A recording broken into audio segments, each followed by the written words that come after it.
السلام عليكم.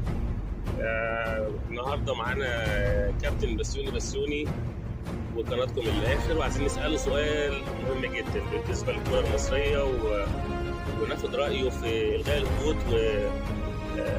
والاسماعيلي والمحله، وهل هم عملوا كده عشان خاطر الاسماعيلي ولا يعني هو النادي الجماهيري؟ لو هو نادي مش جماهيري كانوا عملوا كده. فنسمع الكابتن بسيوني ونشوف ايه رايه. انا بقول يا جماعه القرار ده غلط جدا جدا جدا، وكان لازم يدرس اكتر من كده، لان كده الدوري السنه الجايه هيبقى مش منظم، وهيبقى ماتشات كتير، وهنيجي نشتكي بعد كده من الاجهاد واللعيبه والفرق. اكتر الفرق تقول لك اجل لي مباريات، هتعمل ايه لما تاجل لهم؟ هتلاقي الدوري تاني بنلعب الدوري ونخلص بعد الناس. وايه رايك لو الاسماعيلي السنه اللي جايه هو نفس الموضوع في نفس الموقف؟